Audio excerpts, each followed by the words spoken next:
Hello! Magandang araw! Welcome sa bago nating video dito sa Math and English TV.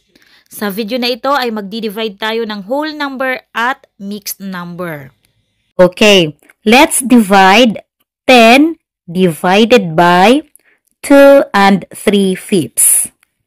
Okay, yung i-divide natin, whole number at mixed number. Yung gagawin natin, yung whole number, gagawing fraction. Lalagyan ng denominator na 1. At ang mixed number ay i-change sa improper fraction. Okay, gawin natin. Ang 10, whole number, gagawin nating fraction. Lalagyan ng denominator na 1. So, ito ay yung numerator at maglalagay lamang tayo ng denominator na 1. Okay. Ito namang mixed number, gawin nating improper fraction. I-multiply natin yung whole number at denominator. Then, i-add natin yung numerator. Yung answer, yun ang numerator. Okay? 5 times 2 equals 10. 10 plus 3 equals 13. Okay, 13 ang numerator. At kukopyahin natin yung denominator na 5. Ayan. Next step, kukunin natin ang reciprocal ng divisor. At imumultiply natin dito sa dividend, sa 10 over 1. Okay, dito natin ilagay sa baba. 10 over 1. Itong division sign, palitan natin ng multiplication sign. At ang reciprocal ng 13 over 5 ay 5 over 13. I-flip lamang natin. So, yung denominator magiging numerator, yung numerator magiging denominator. Ganyan yung pagkuha ng reciprocal ng fraction. Okay, next step is to multiply. I-multiply natin yung numerators at i-multiply din ang denominators. 10 times 5 equals 50.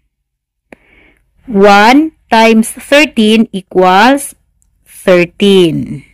Yung answer ay 50 over 13. Improper fraction ito, mataas yung numerator sa denominator. Kaya, kailangan nating isimplify. I-divide lamang natin yung numerator sa denominator. Okay, kapag i-divide natin yung 50 sa 13, yung answer ay 3. 3 times 13 equals 39. I-minus. Ayan. Ngayon, paano isusulat yung answer? Okay, lagay natin yung answer. Tandaan, ang quotient, ito, yan ang magiging whole number. Ang remainder, ang numerator. At itong divisor, ang denominator. So, yung answer ay 3 and 11 over 13. Next, let's divide 3 and 1/8 divided by 12. Okay, ganun pa rin yung gagawin natin. Yung mixed number, gagawing improper fraction. At ang whole number, gagawing fraction.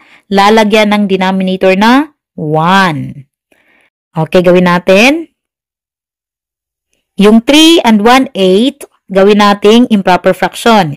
I-multiply natin yung whole number at denominator. Then, i-plus natin yung numerator. 8 times 3 equals 24. 24 plus 1 equals 25. 25 yung numerator. Then, ang denominator na 8, kukopyahin lamang natin yan. Then, ito namang whole number na 12, gagawin nating fraction. Lalagyan lamang natin yan ng denominator na 1. So, yung 12 magiging numerator at yung denominator ay 1. Ayan. Next step, kukunin yung reciprocal ng divisor at imomultiply dito sa dividend. Okay, kopyahin natin ito. Dito natin ilagay sa baba.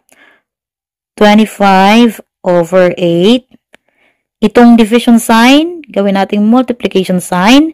Then, itong 12 over 1, i-flip natin yan.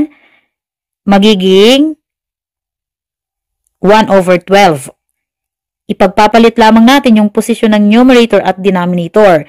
Yan ang pagkuha ng reciprocal. Next, imumultiply na natin. Multiply the numerators and multiply also the denominators. Okay. 25 times 1 equals 25. 8 times 12 equals 96. Okay, yung answer ay 25 over 96. Pwede pa ba natin itong ma-reduce sa lowest term? Meron bang number na pwedeng makadivide sa 25 at 96? Wala na.